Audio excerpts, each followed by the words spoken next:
Ngasidi bye bye gi chicken leg piece oina ngthare ma'am.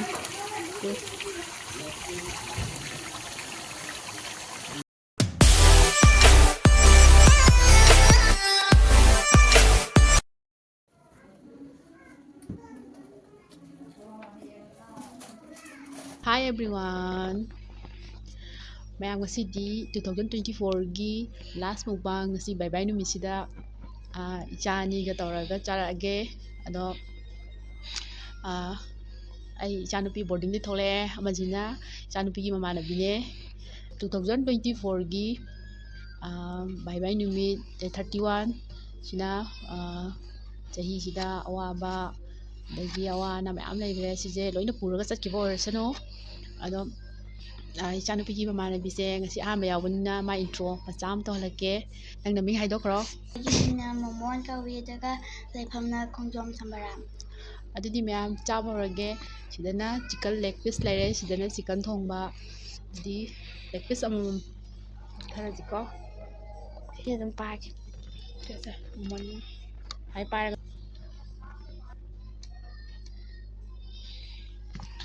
ꯇꯥꯈ꯭ꯔꯦ ꯑꯗꯒꯤ ꯁꯤꯗꯅ ꯀꯂꯦꯖꯥꯒ ꯃꯛꯀꯟꯒ ꯃꯦꯠꯄ ꯁꯤꯗꯩꯅ ꯀꯣꯠꯅꯕ ꯍꯋꯥꯏ ꯃꯇꯣꯜ ꯂꯩꯔꯦ ꯑꯗꯨꯒ ꯀꯩꯅꯣ ꯁꯤꯅ ꯐꯩꯖꯥ ꯅꯈꯨꯠꯇꯣ ꯆꯨꯝꯅ ꯂꯩꯌꯣ ꯑꯩꯅ ꯍꯩꯗꯔꯤꯉꯩꯗ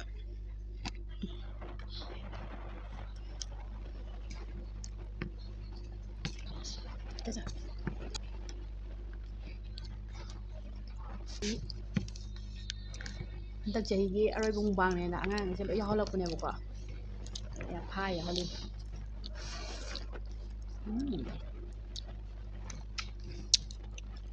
ꯍꯥꯎꯕ꯭ꯔꯥ ꯍꯥꯎꯕ꯭ꯔꯥ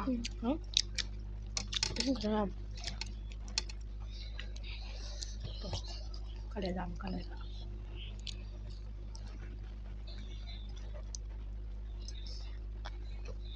ꯊꯝꯃꯣ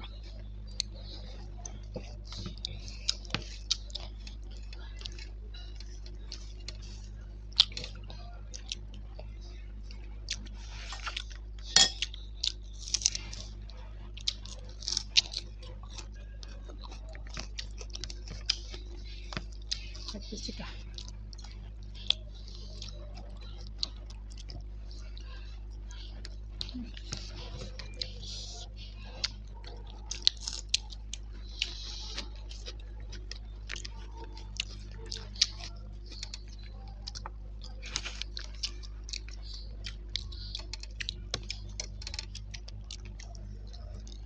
ꯃꯣꯃꯣꯟ ꯍꯥꯎꯕ꯭ꯔꯣ ꯍꯥꯎꯋꯦ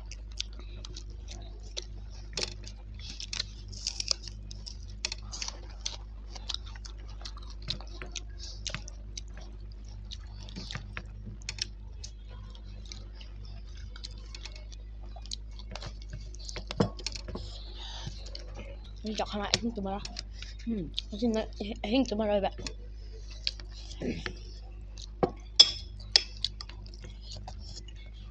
ꯍꯧꯖꯤꯛ ꯍꯦꯃꯣ ꯃꯌꯥꯝ ꯈꯨꯠ ꯂꯥꯝꯕꯝꯁꯦ ꯅꯥꯇꯩ ꯆꯥꯗꯗꯅ ꯌꯦꯠꯅ ꯑꯗꯨꯝ ꯄꯥꯏꯔꯦꯀꯣ ꯈꯥꯕꯩꯁꯦ ꯀꯨꯏꯔꯦ ꯚꯤꯗꯤꯑꯣ ꯊꯥꯒꯠꯇꯕꯗꯣ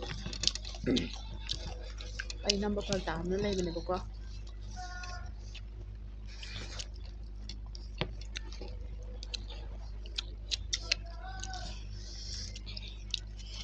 ꯐꯩ ꯈꯪꯉꯦ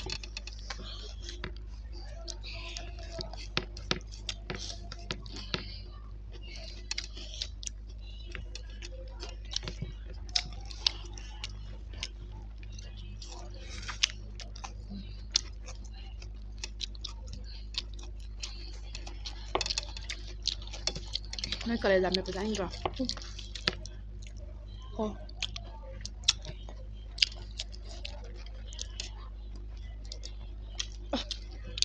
ꯊꯥꯈ꯭ꯔꯦꯅꯦ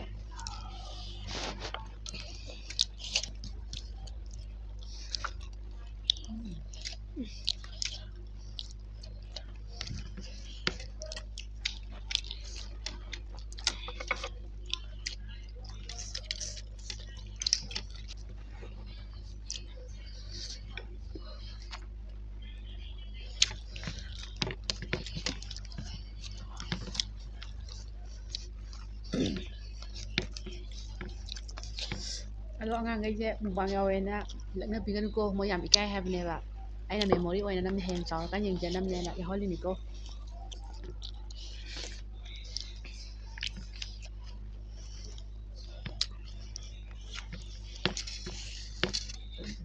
ꯂꯦꯁ ꯄꯨꯡꯒꯤꯕ 이신데 라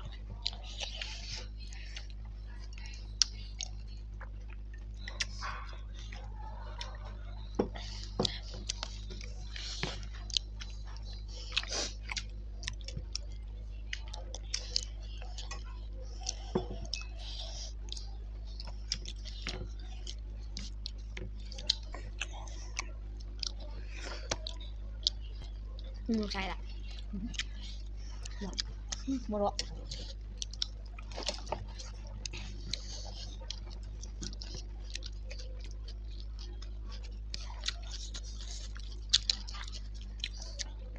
모모 조금 짜고 남자로해 무방이나 근데 많이 먹는다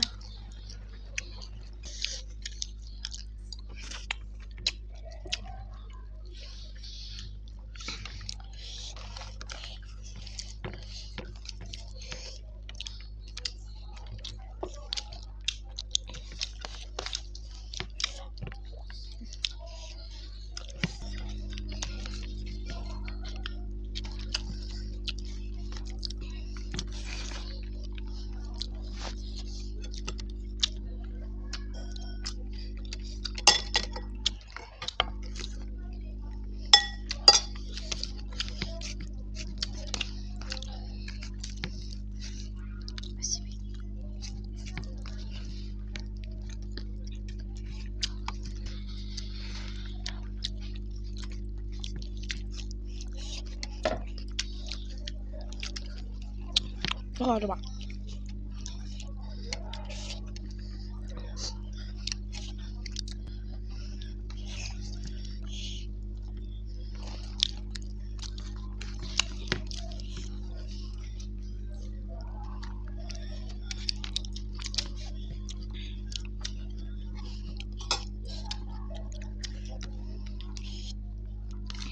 잘 봐.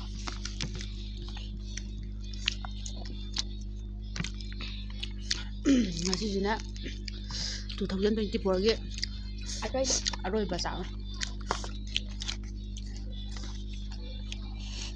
ꯃꯇꯝꯗꯤ ꯑꯃꯨꯛ ꯍꯟꯅ ꯍꯜꯂꯛꯑꯔꯣꯏ ꯑꯗꯨꯅ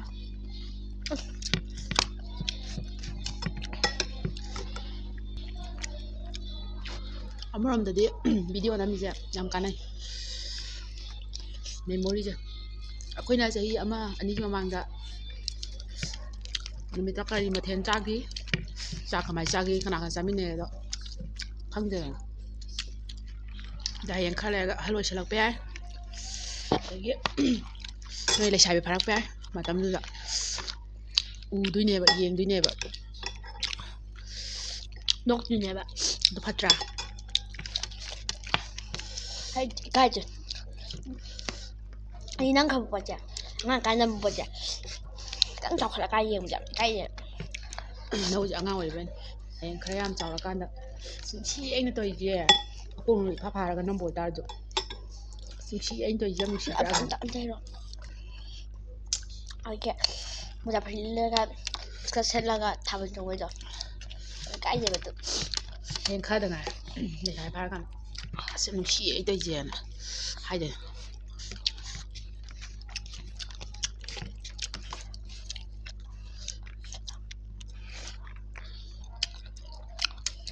ꯈꯤꯇ ꯍꯥꯏꯔꯣ ꯌꯥ ꯐꯪꯗ꯭ꯔꯥ ꯃꯨꯛꯕꯥꯡ ꯌꯥꯎꯕꯁꯦ ꯀꯩ ꯈꯟꯒꯦ ꯅꯨꯡꯉꯥꯏꯕ꯭ꯔꯥ ꯅꯠꯇ꯭ꯔꯒꯅ ꯏꯀꯥꯏꯕ꯭ꯔꯥ ꯅꯨꯡꯉꯥꯏꯕ꯭ꯔꯥ ꯏꯀꯥꯏꯕ꯭ꯔꯥ ꯀꯩ ꯐꯥꯎꯋꯦ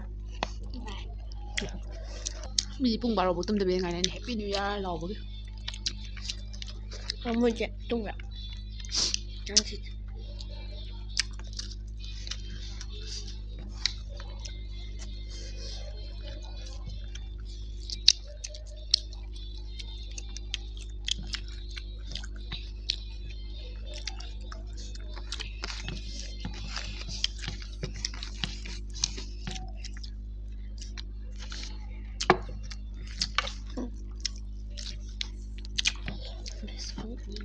ꯄꯥꯝꯖꯔꯝꯃꯁꯨ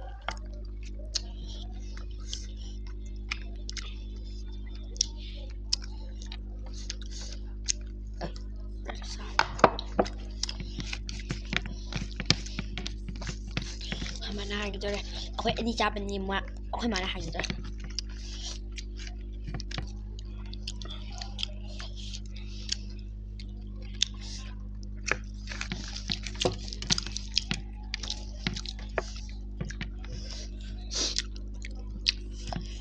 Nhớ nuôi chọc vừa nè.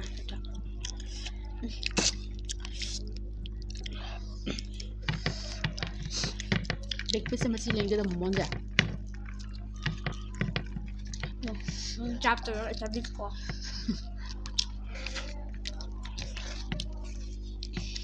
Apa pita lah? Cái này làm mà chơi rồi.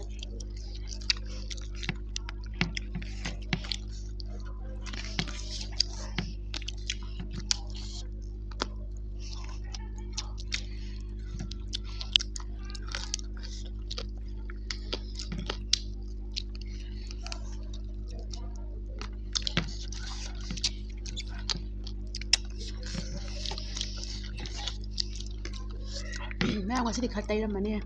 Breakfast chắc nó hơn nào đó. Camera dù biết tay nằm bơ, không tự uống Ủa, cái này đó.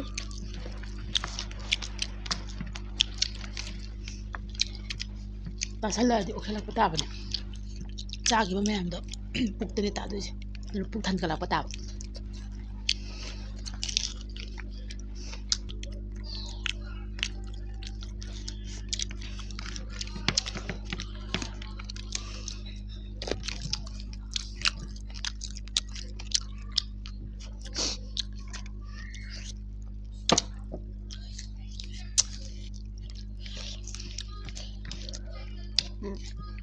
Hầu rồi. video je cocktail no ram ma table ano bo man sandan bane ba ko khara wang to kare